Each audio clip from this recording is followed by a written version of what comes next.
Do you ever wonder what is the goat of anime? It feels like it's been talked about for centuries. It's what scientists have been trying to discover since evolution. We try to figure out what is the greatest anime. Some people say One Piece, others say Bleach, others say Naruto, some say Yu Yu Hakusho, some say Cowboy Bebop, others say Dragon Ball Z, but many say Hunter x Hunter. And today I'm going to talk about Hunter x Hunter because I watched all of it. Now, I have not read it, but I have watched all of it, and I'm going to say, it's sort of mid. What did he say? And when I'm saying mid, I'm not saying it's awful. I feel like the word mid, people think it just means it's a bad anime. It's awful. It's like fairy tale, but it's not. That's the truth. Mid doesn't mean it's bad. It just means it's all right. Our ratings is probably like a 5 or 6 out of 10. It's right down the road. It's just straight narrow path. Nothing too wild about it. And that's just the truth of the matter. I tried watching Hunter x Hunter a couple times. And when I watched it, I had no idea what I was watching because it was just not the greatest. But I went with an open mind because this is the same man who created Yu Yu Hakusho. And he ruined the ending of Yu Yu Hakusho for this show. And I was like, this show must be that good because Yu Yu Hakusho is arguably one of the greatest animes of all time. I will die on that hill. If you scratched out the ending, that show is amazing. But it got ruined because, well, Hunter x Hunter was going to be popping.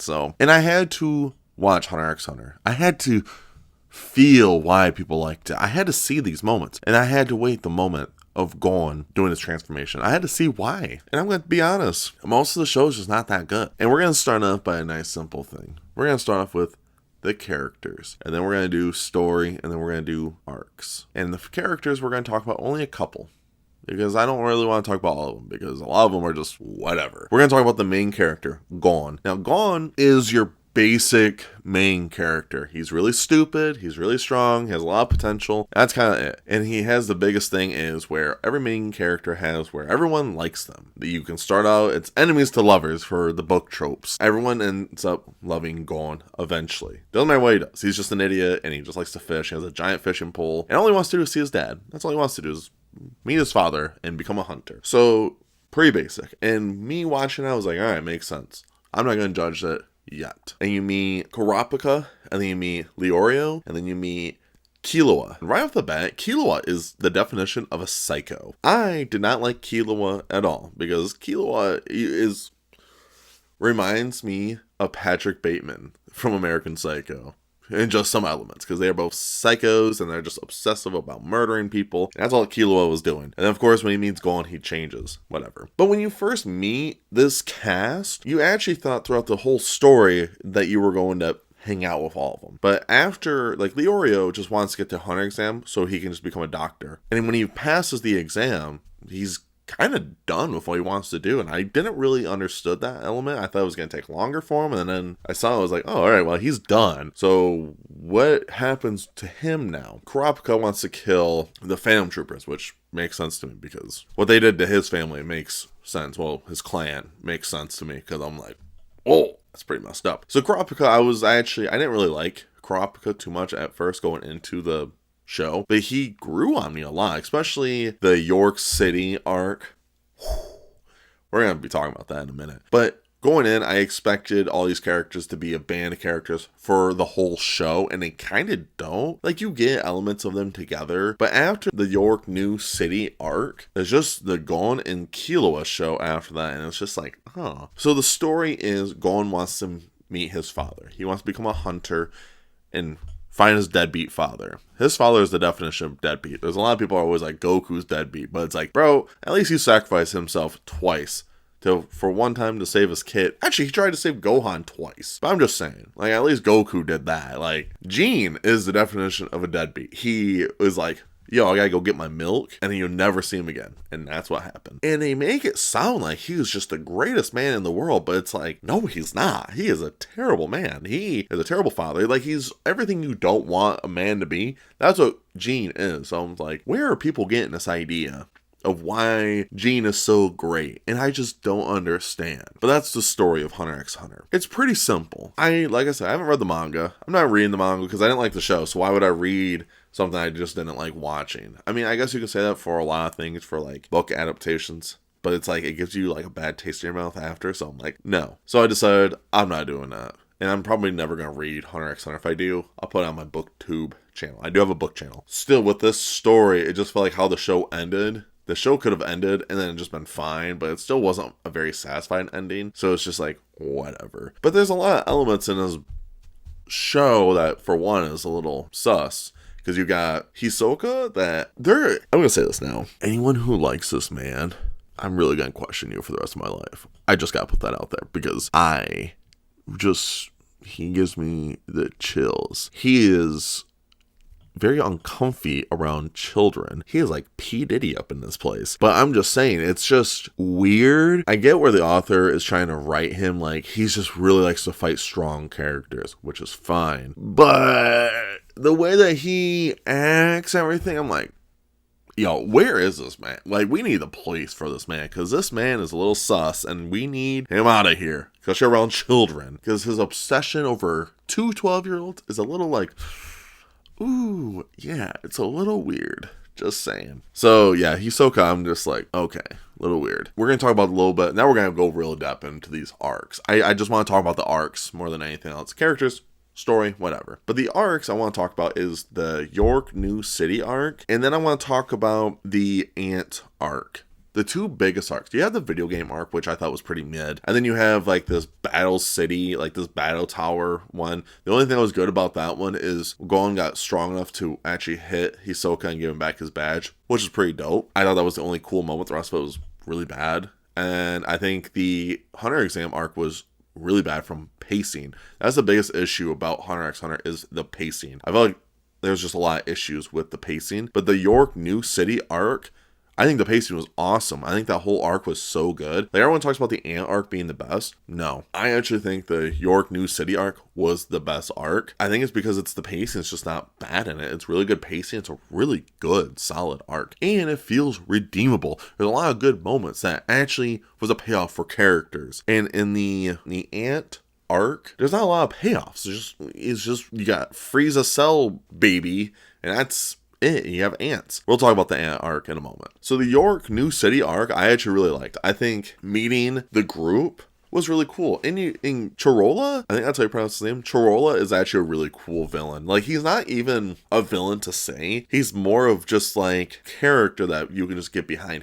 I don't ever view him as a villain, and that's a really cool villain to have in general, is because he's not like evil. Like, he does evil things, but he's trying to like do good with them too. Like, I don't know how to explain him, but I really liked him. I see why a lot of people really like him as a character too. And there was just a lot of cool moments with him as well, just saying. The most important thing of this whole arc is Kurapika had some revenge on the Phantom Troopers, which was sick. He had a scene where he brought a shovel and he was just about to bury this fool, like, because he knew he was going to kill him. It was really badass. I really loved that moment. It was a good character moment. And after that was over, we just didn't really see Kurapika anymore, because how he did his power is it's like chained to his like heart. So like if he uses it against non-Phantom Troopers, he kind of just dies, and I was like, ooh. But I will say the biggest complaint about it is he just stopped killing all these fools, even though he could have just done it, and he just kind of just like let it happen. And I'm like, I don't know. I didn't really agree with that element. Whatever. Who am I to judge? Maybe in the manga it explains more. I feel like there's a lot of parts in this show that the manga just explained things a lot better, and the story and the pace and everything was probably just better. But I don't care. The show was just not that good. But I really like this arc. I gave it like a 9 out of 10. It was really good. It was fun.